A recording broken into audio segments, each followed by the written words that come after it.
We're here in the Bristlecone Gallery with Mariah Vargas and her sculptures. So these pieces are subtly three-dimensional. So Mariah, tell us about these 4 pieces. Yeah, so I think a good place to start in these paintings is to start with ideas of minimalism and reduction. My, original inspiration for this entire exhibition comes from a place of exploring concept out of minimalism, when minimalism wasn't necessarily designed to exceed or to exude concept, right? It was mostly about design and about space and about elements and texture. And so I wanted to play with how design can pull out concept. And in that, I landed on only using a few textures, a few colors, and with that I got basically a giant bucket of white paint and diluted pinks and blues and tried to play with nuance and the subtlety of texture, edge, and these paintings are a good example of how reductive I can get with still deriving concept. And in that I found it really fascinating to subtly change color, to subtly layer the paint onto simply just an MDF sheet. And cutting it into a circle led to the same idea of contrast with circles and squares, as we'll see in the sculptures here in a bit. All of these ideas are deriving from minimalism.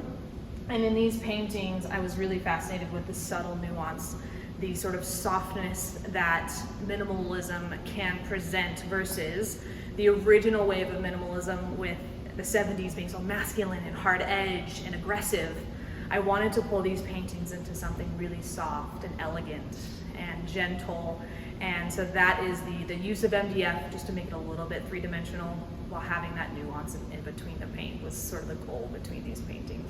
Can you give us a definition, general, of minimalism? Yes.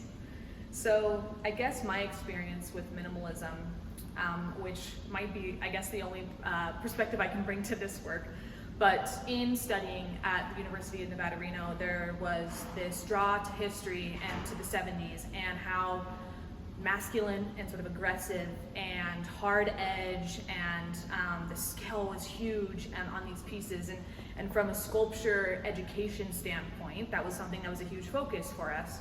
And all these writings were talking about how the concept of minimalism was that it had no concept.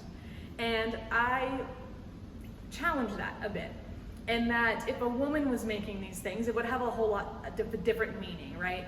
I think of the lead piece, Richard Serra's big giant sculptures that are taking up space and intruding the gallery.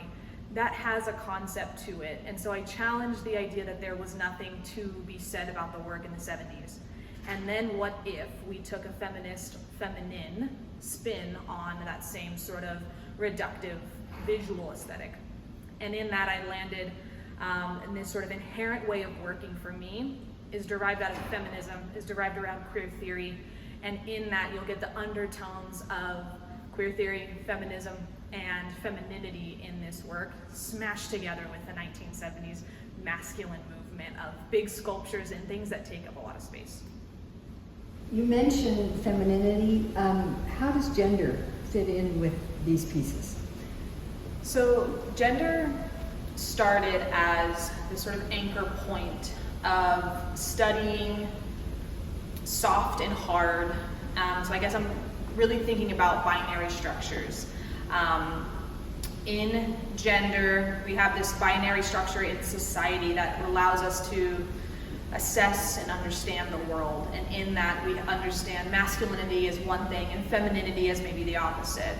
And so I love to work within those two parameters and to blend the nuance between those binary structures. And I do that a lot I'm interested in the middle ground between circles and squares and hard edge and soft and pink and blue as binary structures as the parameters, and defining those parameters to then blend, to morph, to contort, and to challenge where that binary structure really lies.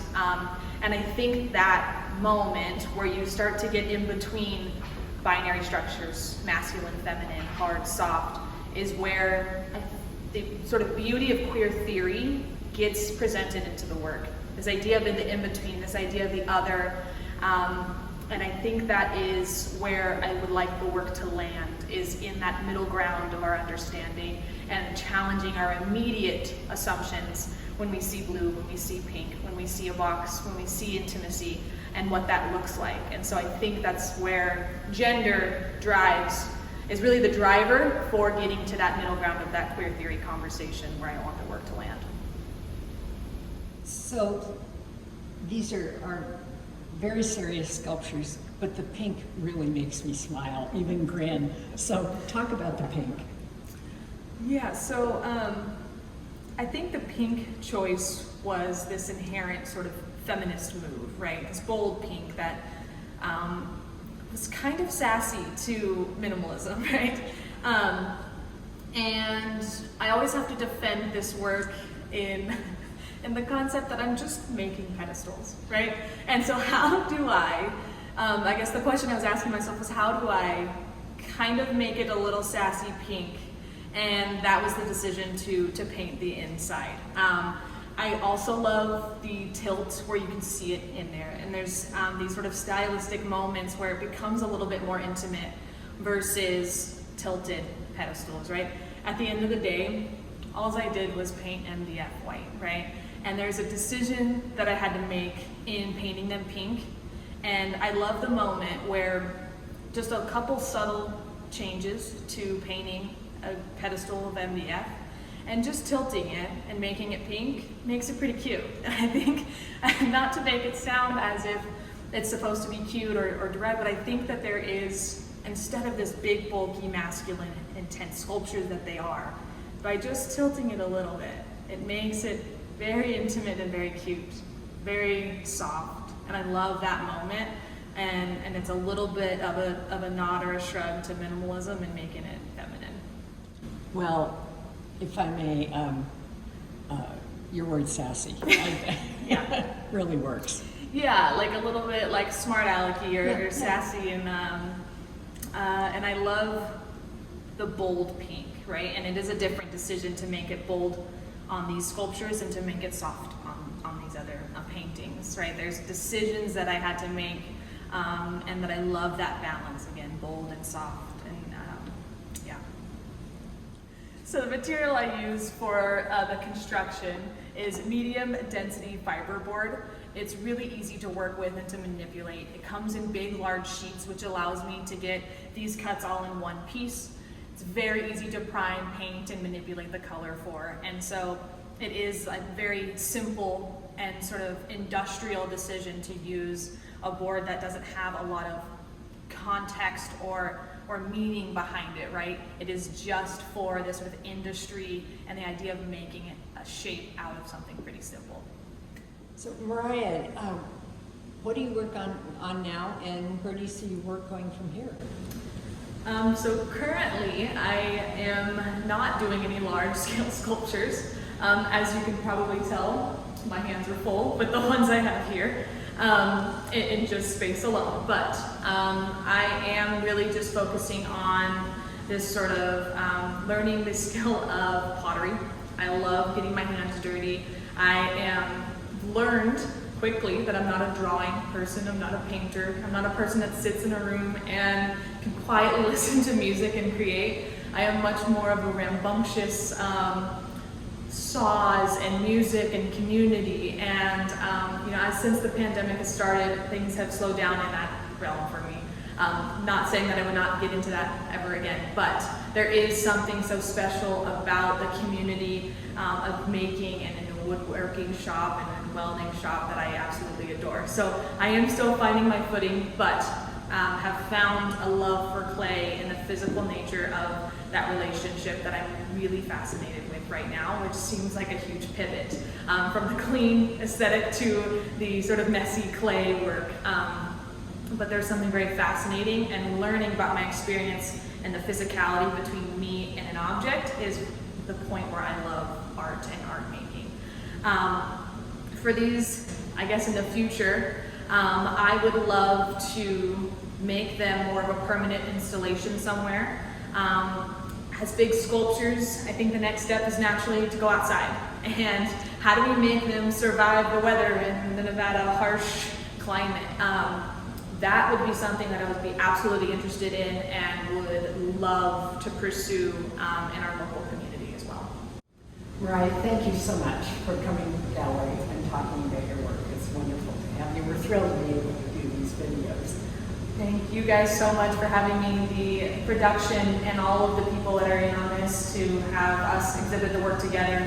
In contrast, it's an amazing context to see the work, and I cannot be more thankful for you guys and the Carson City Arts Initiative and the Western Nevada Community College for having us.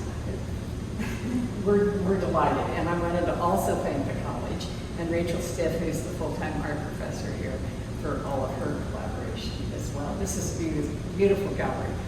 Just as a footnote, we saw Mariah's work at the college up at the university before the pandemic, and we have been wanting to show the work, and so we're finally, several years later, able to do so. So Mariah, thank you so much. I appreciate it. Thanks so much.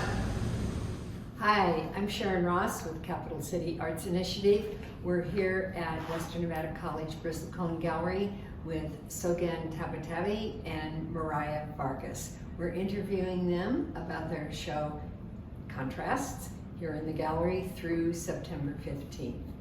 Sogand, welcome.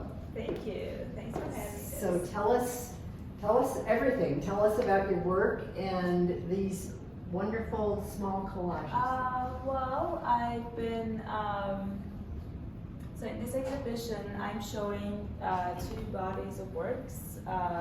One is actually older, and they are part of a journal I did back in 2018. And they kind of determine how I want to start my journey as a professional artist. So they mean a lot to me, and they kind of showed me how to navigate my art and concept as a collage artist. And so I thought it would be important to show them with the newest collage pieces that I recently have done. So you see in this exhibition these two bodies of work together. Good. And these four pieces are part of the earlier work? Yes. Okay. And so when you're using collage pieces, you're finding things from everywhere. I noticed there's Walmart receipts and cracker boxes. So tell us what you choose to use. Yeah, so well, I usually see them as visual memories. I collect, well, I see myself as a collector, lifetime collector. So well, like whatever I am interacting with in daily life, I collect it. I collect them, right? So when I go to a studio and I am just, like searching through whatever I've been collecting, I see memories, and they carry a lot of feelings for me, and so I incorporate them in my work. So you see, like packaging or envelopes or maps, and so like these are the things that I collected back in 2018 when I came to the States. So they were part of my everyday life.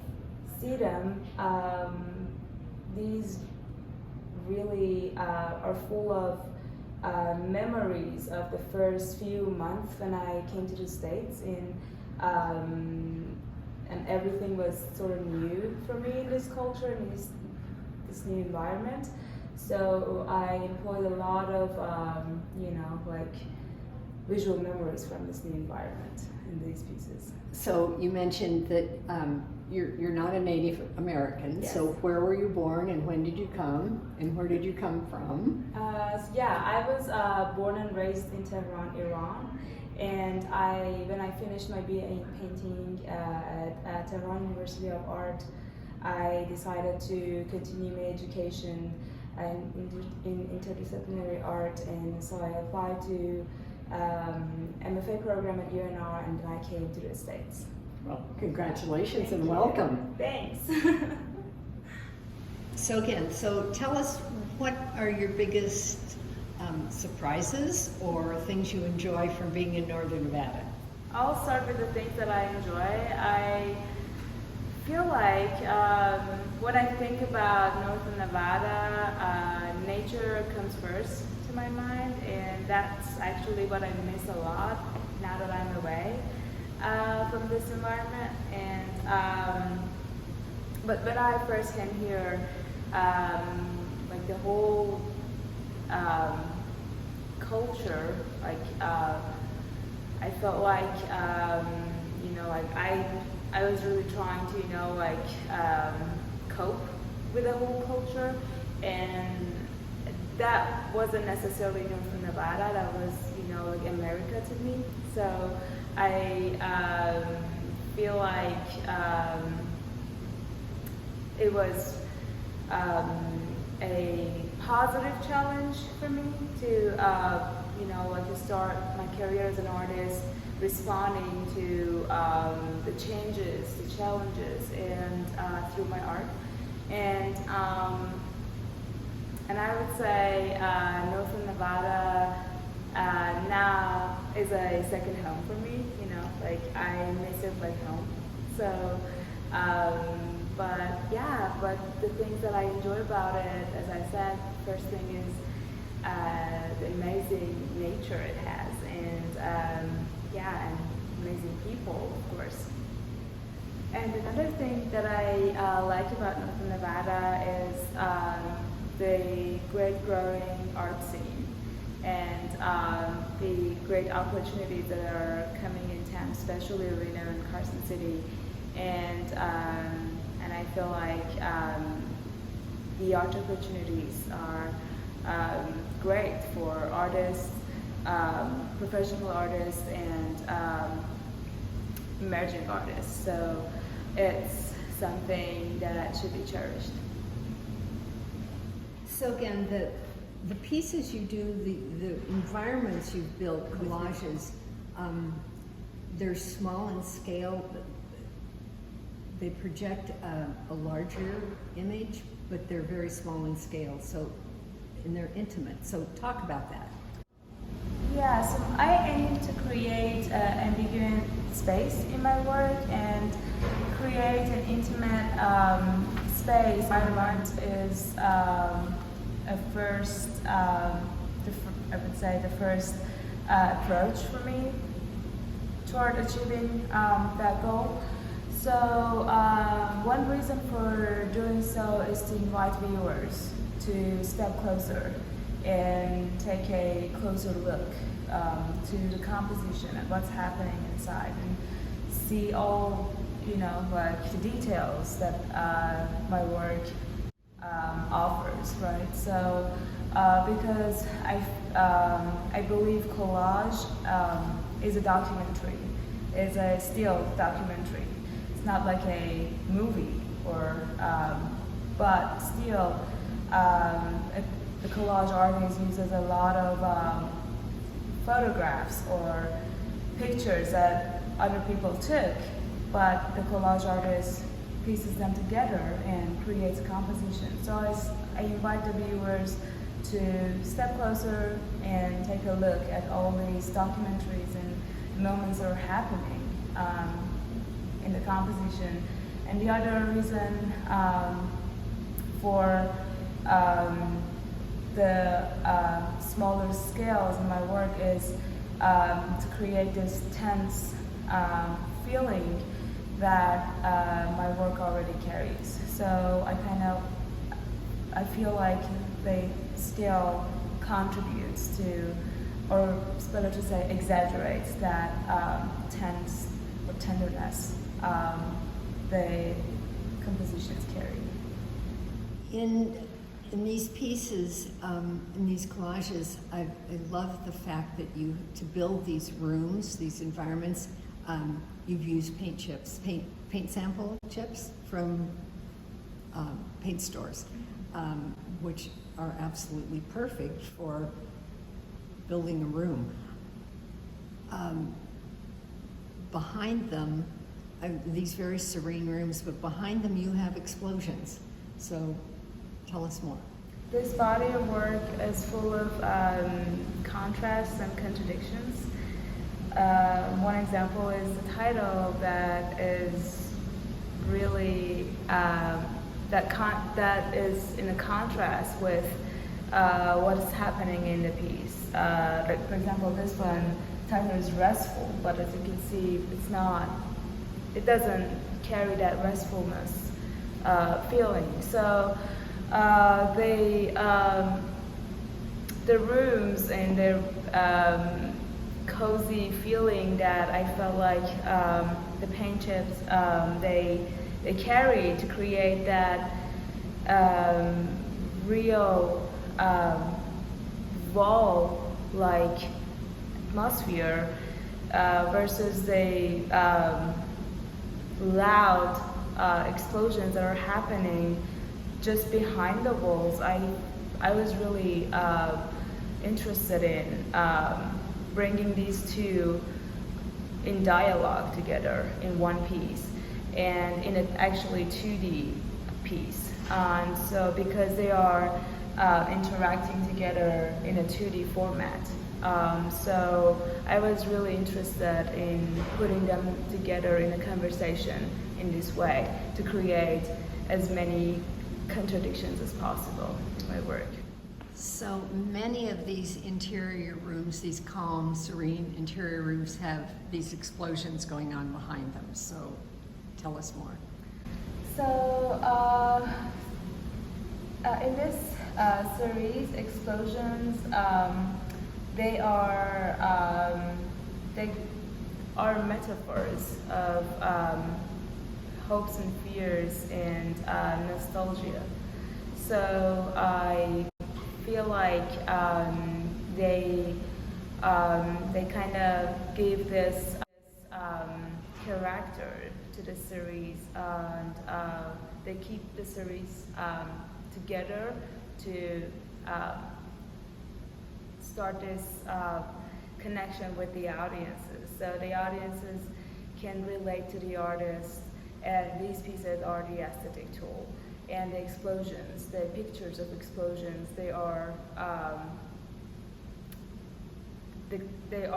generating this character, this shared character for all the pieces. So, but as I said, they are the metaphors of fears and nostalgia, mostly, I would say, because because nostalgia is broader, and that could incorporate hopes, fears, happiness sometimes. And so yeah, these, I feel like they stand out as that because they could be read as, like something extraordinary, right?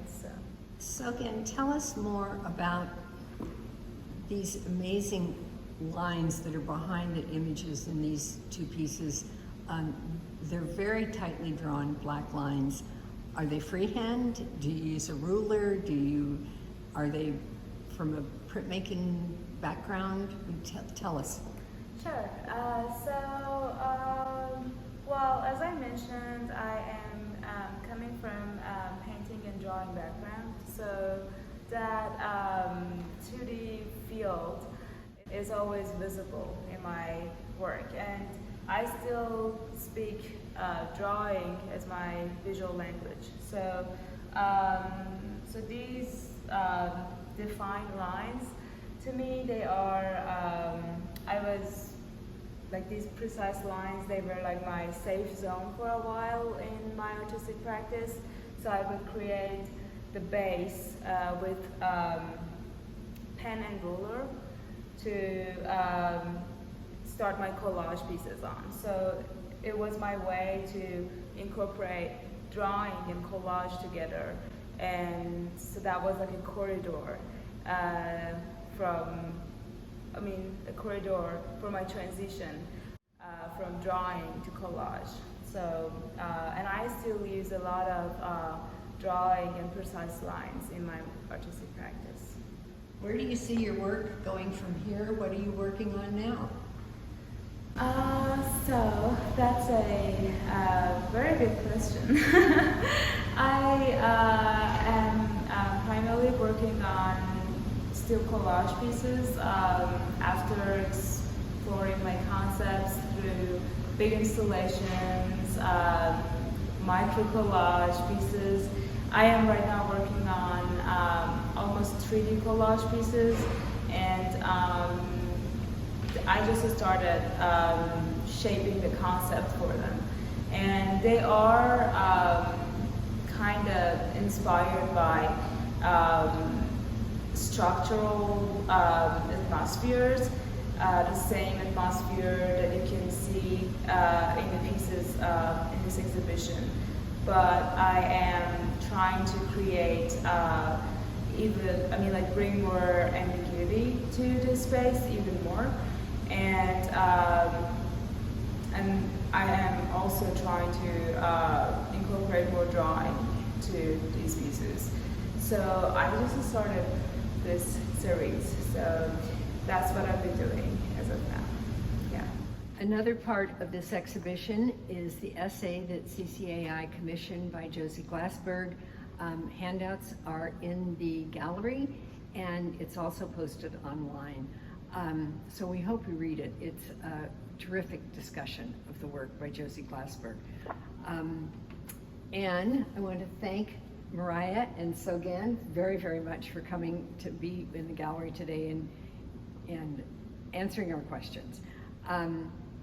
We want to invite all of you to come see all of CCAI's exhibitions. We have 4 galleries in Carson City, and there's plenty of free parking at each gallery.